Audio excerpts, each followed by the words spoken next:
Au nom du Père et du Fils et du Saint-Esprit, Amen. Les bénis de mon Père, bonjour. Nous sommes aujourd'hui mardi et l'Église nous donne encore de méditer avec deux textes comme d'habitude. Les bénis de mon Père, c'est 1 Corinthiens chapitre 2, les versets 10 à 16, dans lequel Saint Paul va écrire que l'homme par ses seules capacités n'accueille pas ce qui vient de l'Esprit de Dieu. Et ensuite, nous allons continuer la lecture de l'Évangile de Jésus-Christ selon Saint Luc au chapitre 4, les versets 31 à 37.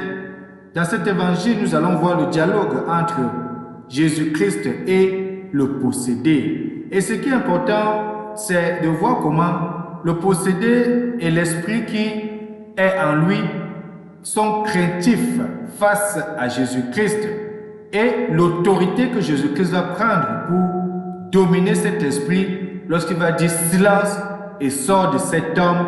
On va voir comment l'esprit va et le démon va s'exécuter. C'est dit que notre Seigneur Jésus-Christ est le maître de toutes choses. On le voit dans d'autres évangiles comment il commande même à la nature, au vent, et le vent l'obéit. Même les esprits impurs obéissent à notre Seigneur Jésus-Christ. Combien de fois nous qui sommes ses créations, nous qui sommes ses créatures, nous qui sommes ses enfants, nous qui sommes ses frères et sœurs dans la foi en Dieu. Eh bien de mon Père, tournons-nous donc vers l'Éternel des armées, apprêtons nos différents textes pour la lecture d'aujourd'hui.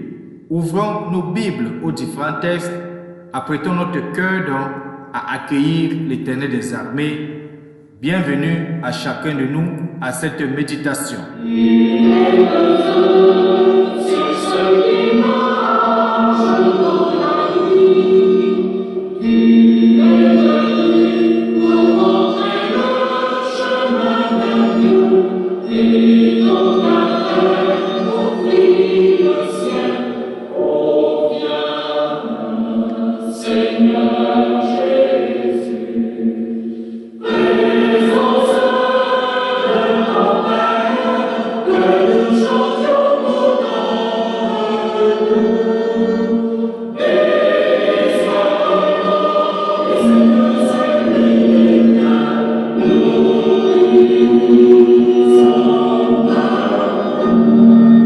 Les bénis de mon Père, tournons-nous donc vers l'Éternel des armées et prions.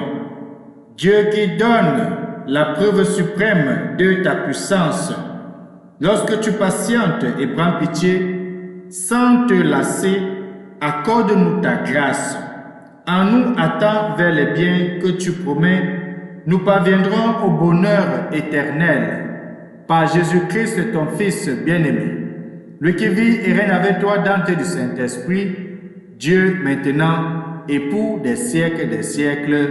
Amen. Les bénis de mon Père, ouvrons chacun de nous nos Bibles au texte de 1 Corinthiens chapitre 2, lisons les versets 10 à 16. Bonne lecture.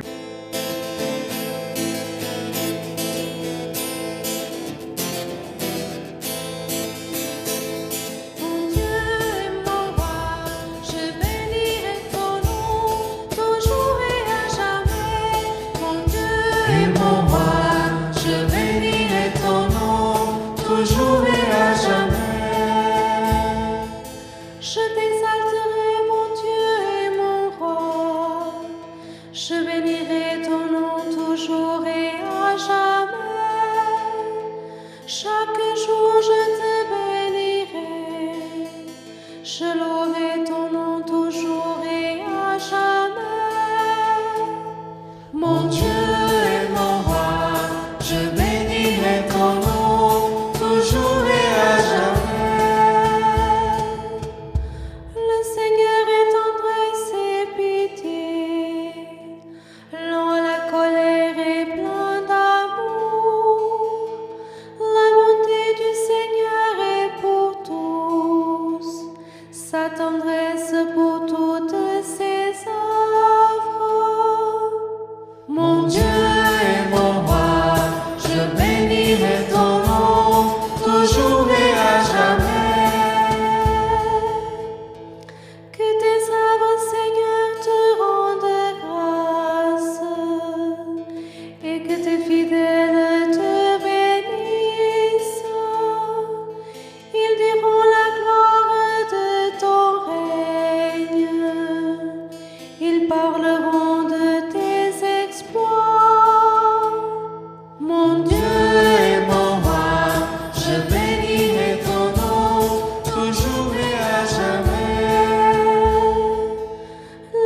je bénirai ton nom, toujours et à jamais. Mon Dieu et mon roi, je bénirai ton nom, toujours et à jamais.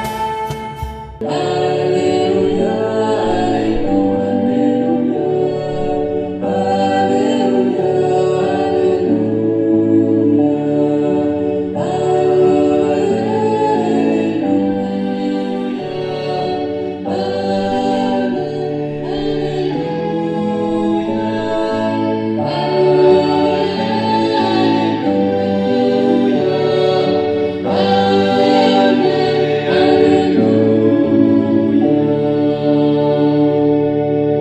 Évangile de Jésus-Christ selon Saint Luc, au chapitre 4, les versets 31 à 37.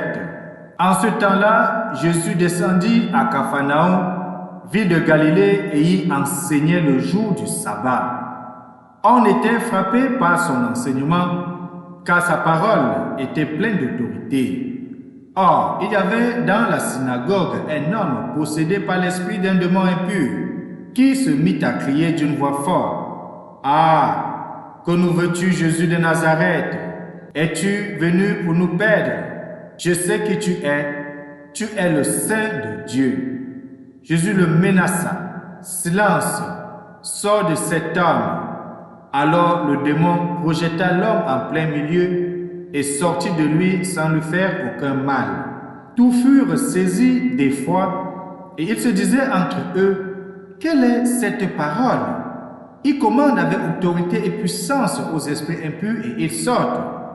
Et la réputation de Jésus se propageait dans toute la région. Acclamons la parole de Dieu. Louange à toi, Seigneur Jésus-Christ. Ah, que nous veux-tu, Jésus de Nazareth? Je sais qui tu es le Saint de Dieu. Les bénis de mon Père, ça c'est une affirmation qui sort de la bouche du démon, qui reconnaît la sainteté de Dieu, mais surtout qui reconnaît l'identité de Jésus-Christ. Ici, c'est le démon qui dit que Jésus est le Saint de Dieu. Et le Saint est écrit avec un S majuscule. En d'autres termes, le malin, le démon veut dire: je sais qui tu es le Dieu en personne au milieu de nous. Pourquoi donc Dieu est-il venu se mêler de nos affaires? En d'autres termes, le malin veut le dire. Puisqu'il avait déjà pris possession de ce corps, il était déjà présent dans le monde. Et regardez bien, béni mon Père, il est même présent dans la synagogue. Le démon est présent dans la maison où la parole de Dieu est enseignée. Cela doit attirer notre attention. Parce que le plus souvent, les bénis de mon Père, nous avons l'impression que dans la maison de Dieu, nous ne pouvons avoir que des personnes remplies de l'Esprit Saint.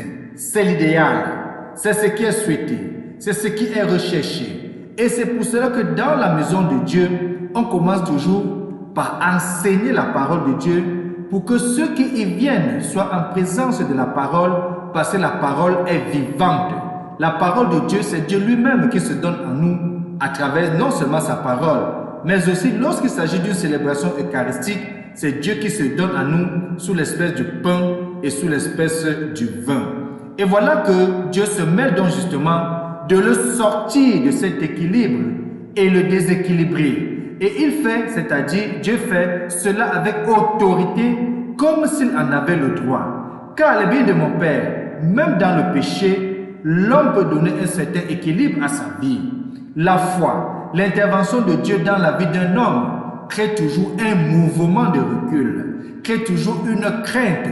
Et c'est pour ça que dans l'évangile, on dit bien que la foule était dans l'effroi. Et ils se disaient entre eux: quelle est cette parole?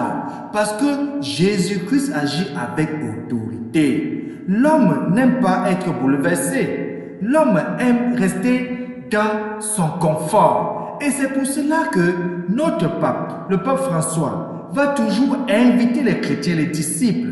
Il va inviter les chrétiens catholiques que tu es, que nous sommes, de sortir de notre zone de confiance, de sortir de notre zone de sécurité pour aller vers la périphérie, pour aller vers où nous serons bouleversés. Et les biens de mon Père, qu'est-ce que le démon dit?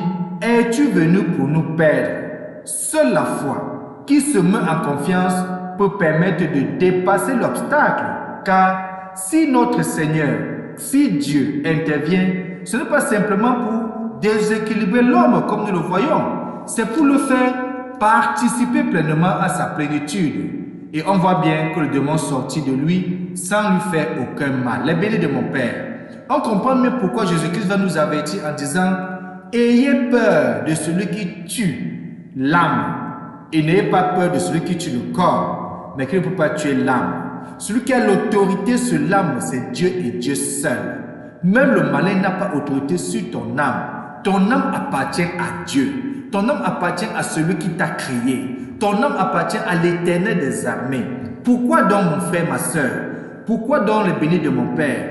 Face à une situation où il faut choisir entre Dieu et le malin, nous sommes toujours tentés à choisir le malin. Pourquoi est-ce que lorsque nous sommes dans une situation entre la vérité et le mensonge, nous sommes tentés de choisir le mensonge? Pourquoi est-ce que dans une situation de rectitude, de valeurs évangéliques, ou alors d'épouser les valeurs de ce monde, nous sommes tentés toujours de prendre les valeurs de ce monde?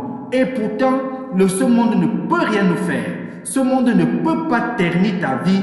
Il n'y a que Dieu seul qui a autorité sur toi. Il n'y a que Dieu seul qui a autorité sur ton âme. Même le malin ne peut pas. Et c'est pour cela que l'évangile nous montre comment non seulement Jésus agit avec autorité parce que c'est lui Dieu. D'ailleurs, il va dire avant de quitter ce monde, tout pouvoir m'a été donné, c'est ce qu'il va dire à ses disciples. Tout pouvoir m'a été donné dans le ciel et sur la terre. Et moi maintenant, je vous les donne et je vous envoie en mission. Tu es un envoyé de Dieu. Tu es un envoyé de Jésus-Christ. C'est pour cela que partout où tu dois te trouver, c'est d'annoncer cette vérité-là, même au risque de te faire tuer physiquement, parce que la personne ne peut pas toucher ton âme. Même si nous sommes influencés, même si nous sommes persécutés, même si nous sommes intimidés, c'est toujours Dieu et Jésus-Christ qui doit être au milieu de nous, qui doit être devant notre face, qui doit être notre préoccupation. Que ça nous aide donc aujourd'hui, la bénie de mon Père, de savoir que lorsque nous entrons dans l'église, lorsque nous entrons dans la maison de Dieu, de toujours nous signer de l'eau bénie qui est à l'entrée. Ce n'est pas pour rien qu'on le met là. C'est toujours de signer notre appartenance et d'affirmer de quel côté nous nous trouvons. Lorsque nous faisons le signe de croix, nous rappelons notre baptême avec cette eau bénie, mais surtout nous disons, nous appartenons à Jésus-Christ, lui qui a l'autorité sur tout. Et comme ça, même si le malin nous avait suivis en route, il reste à la porte et nous célébrons l'Eucharistie dans la paix et dans la sérénité. Et que Dieu Tout-Puissant nous permette de comprendre cela et qu'il nous bénisse donc, lui qui est Père, Fils et Saint-Esprit. Amen. Bonne journée.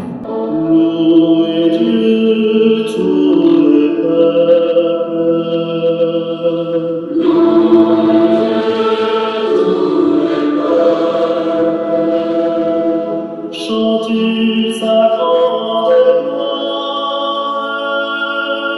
Chantez sa grande gloire. Oui, notre Dieu nous aime. Son